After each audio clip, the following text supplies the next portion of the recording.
రేపే ఎంతో శక్తివంతమైన ఆషాఢ అమావాస్య.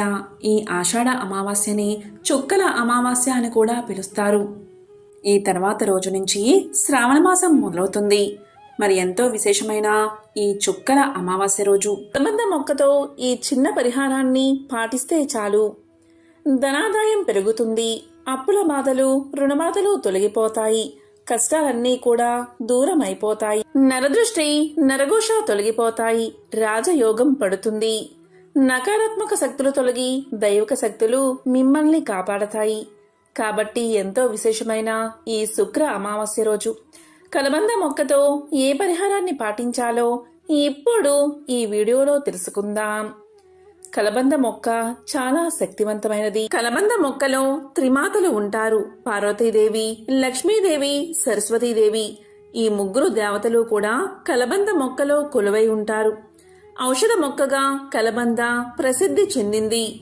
ఎక్కువగా చర్మ సంబంధిత ఉత్పత్తుల్లో, ఇతర ఉత్పత్తుల్లో కలబంద మొక్కను విరివిడిగా వాడుతూ ఉంటారు.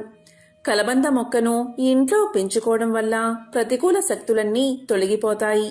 సానుకూల శక్తులు మీ ఇంట్లోకి ప్రవేశిస్తాయి. ఇక అమావాస్య రోజు కొన్ని పరిహారాలు పాటించడం వల్ల ఇంట్లో ఉండే దరిద్రాన్ని పోగొట్టుకోవచ్చు. లక్ష్మీదేవిని మన ఇంట్లోకి ఆహ్వానించవచ్చు. కలబంద మొక్కతో ఈ అమావాస్య రోజున ఏం పరిహారం చేస్తే ధనాదాయం పెరుగుతుందో, ఆరోగ్యం ప్రాప్తిస్తుందో ఇప్పుడు తెలుసుకుందాం.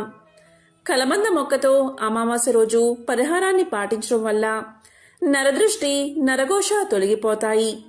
మరి ఏం చెయ్యాలి అంటే ఈరోజు ఒక చిన్న కలబంద మొక్కను ఇంటికి తెచ్చుకోండి. కలబంద మొక్క పెద్దదైతే ఆ మొక్కకు పక్కన పిలకలు వస్తాయి. ఆ పిలకలనైనా సరే వేలతో సహా పీకి తెచ్చుకోండి. అలా చిన్న కలబంద మొక్కను తెచ్చుకుని ఆ మొక్కను శుభ్రంగా కడగండి. నీటితో కడిగితే సరిపోతుంది. అలా కడిగిన తర్వాత ఆ కలబంద మొక్కను మీ చేతితో పట్టుకుని ఒకసారి ఇల్లంతా తిరగండి. ఇంట్లోని అన్ని గదుల్లో తిరగండి. అంటే కిచెన్, బెడ్రూమ్, హాల్, చివరికి బాత్రూంలో ఇలా అన్ని గదుల్లో తిరిగిన తర్వాత ఆ మొక్కను తీసుకుని మీ ఇంటి బయటకు వచ్చేయండి. అదే విధంగా మీ ఇంటి చుట్టూ 7 సార్లు తిరగండి. అంటే ప్రదక్షిణ చేసినట్లు సవ్య దిశలో 7 సార్లు తిరగండి. అలా తిరిగిన తర్వాత ఆ కలబంద మొక్కను తీసుకువెళ్ళి మీ ఇంటి పెరట్లో కానీ లేదా మీరు మొక్కలు పెంచుకునే ప్రదేశంలో కానీ ఖాళీ స్థలంలో కానీ మొక్కలు నాటండి. నాటి దాన్ని పెంచండి. కలబంద మొక్క నాటడానికి ప్రదేశం లేదు అనుకునేవారు ఒక చిన్న కుండీలో కానీ డబ్బాలో కానీ ఈ కలబంద మొక్కను నాటండి. ఇలా మీ ఇల్లంతా తిప్పిన తర్వాత మీ ఇంటి ముందు కలబంద మొక్కను నాటితే ఆ కలబంద మొక్క మీ ఇంటిని కాపాడుతుంది. మీ కష్టాలను తొలగిస్తుంది.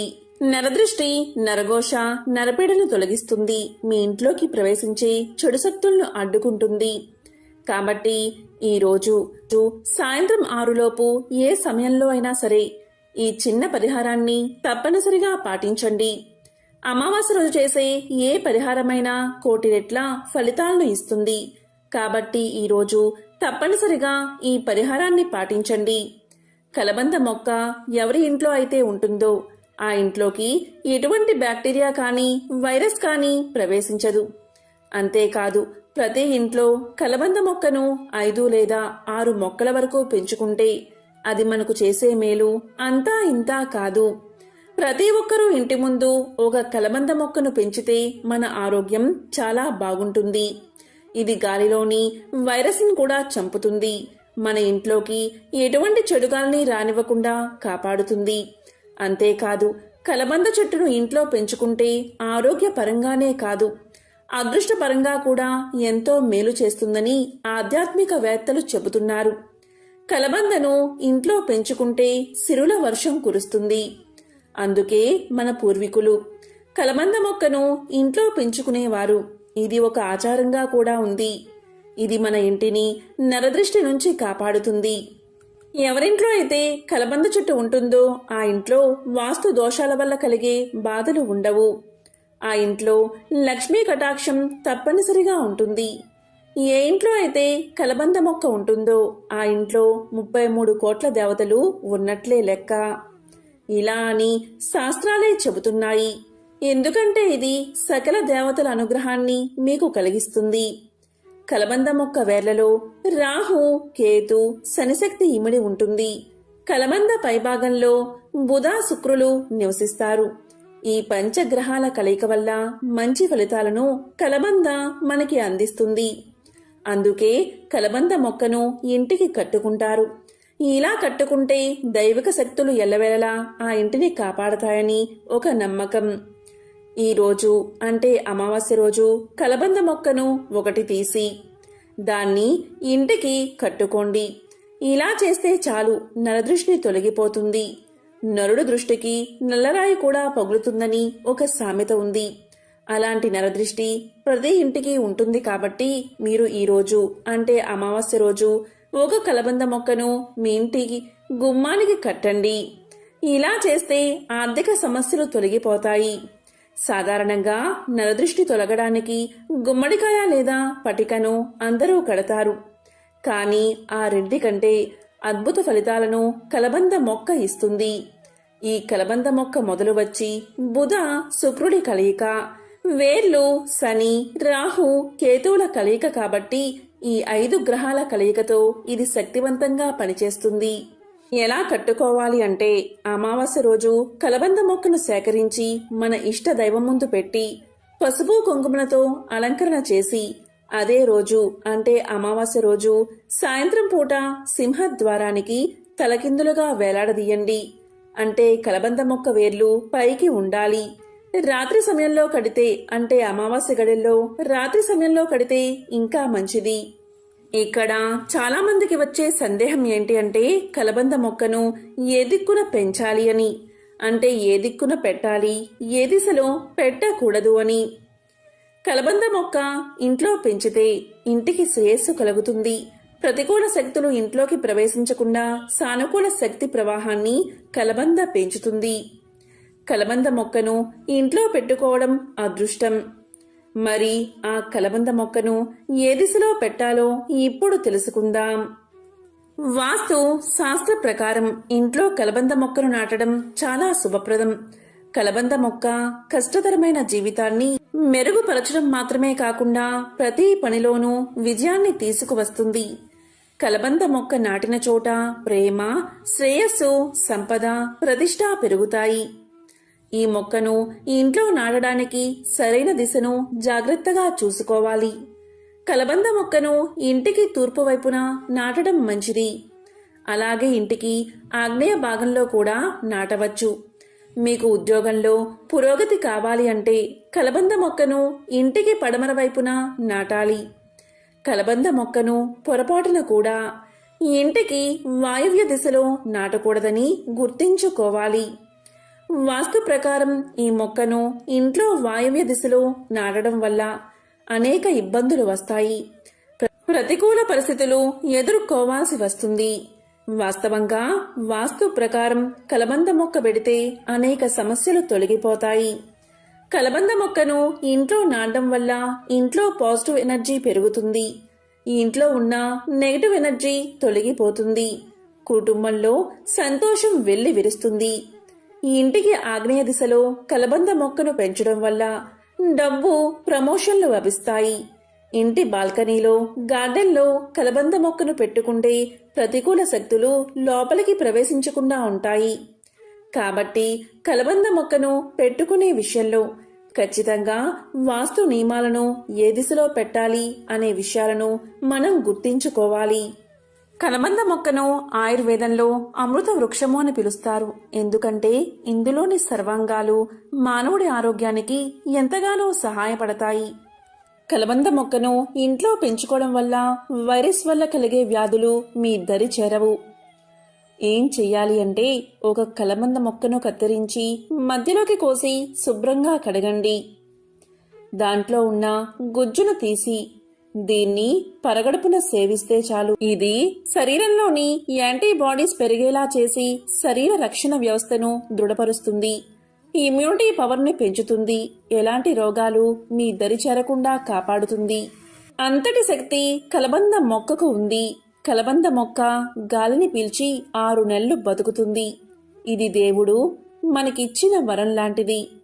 ఇంట్లో సమస్యలు ఉన్నా, ఉద్యోగం రాకుండా ఉన్నా, భార్యాభర్తల మధ్య తగాదాలు ఉన్నా, లేదా ఈ ఇంట్లో కుటుంబ కలహాలు ఉండి మానసిక ప్రశాంతత కరువైనా, ఇలా అనేక సమస్యలకు కలబంద మొక్క చక్కని పరిష్కారం.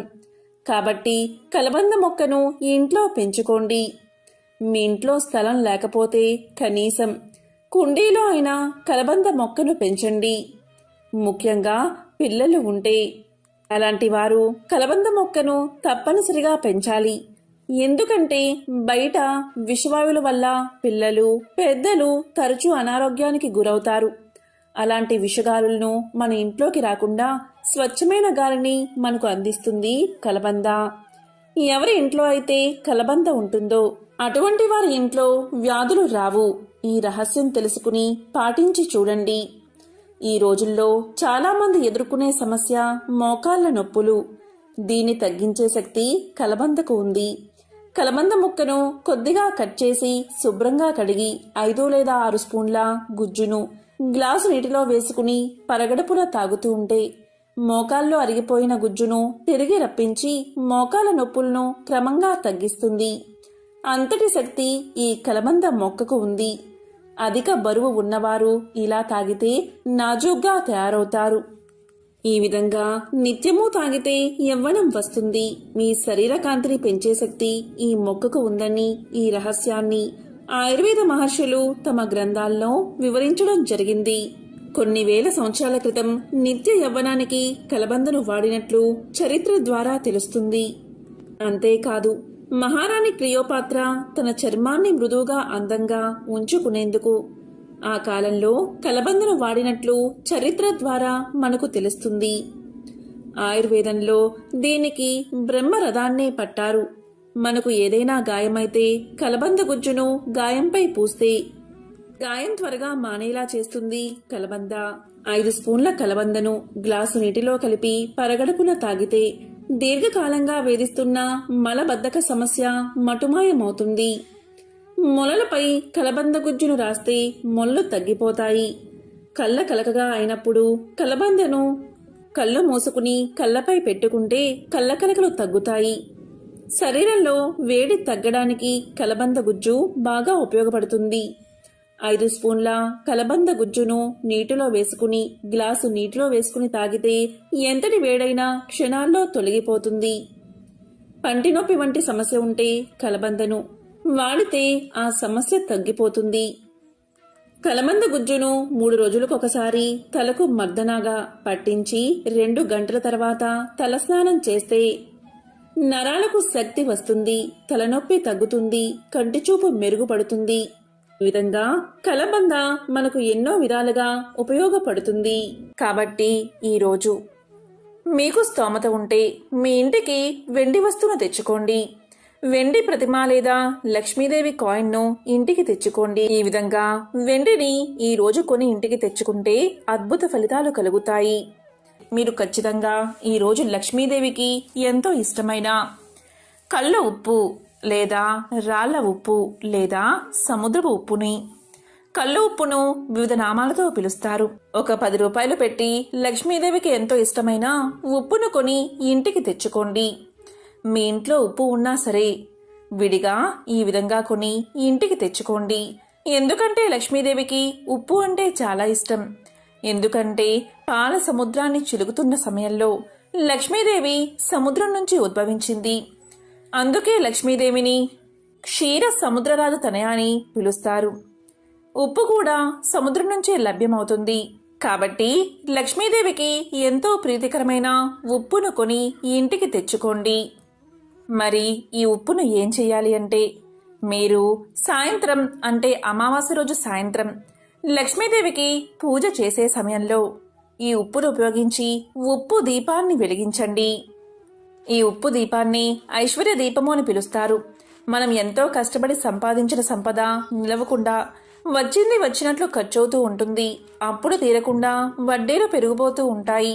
వ్యాపారంలో లాభాలు లేకుండా ఇబ్బందులు ఉన్నవారికి, అరకొర జీతంతో ఆదాయం పెరగని వారికి, బాగా జరుగుతున్న వ్యాపారం వివిధ కారణాల దృష్ట్యా సరిగ్గా జరగకుండా ఉన్నవారికి, కొత్తగా ఏదైనా వ్యాపారం మొదలుపెట్టిన వారికి, అభివృద్ధికి, అస్సలు ఏ ఆదాయం ఉపాధి లేని వారికి ఈ ఐశ్వర్య దీపం మంచి పరిహారం. ఈ అమావాస్య రోజు సాయంత్రం ఒక పెద్ద ప్రమిదను తీసుకుని దానికి పసుపు కుంకుమ రాసి దాంట్లో ఒక 1/4 కిలో రాళ్ల ఉప్పు వేసి దానిపైన 2 ప్రమిదలు ఒకదాని మీద ఒకటి పెట్టి ఆ ప్రమిదలో నూనె కానీ నెయ్యి కానీ పోసి 2 ఒత్తులు ఒక్కటిగా వేసి వెలిగించాలి. ఇలా చేసి లక్ష్మీ అష్టోత్తరాన్ని చదువుకోవాలి. ఇలా చేస్తే చాలు ఆ లక్ష్మీదేవి యొక్క సంపూర్ణ అనుగ్రహం మీకు కలుగుతుంది.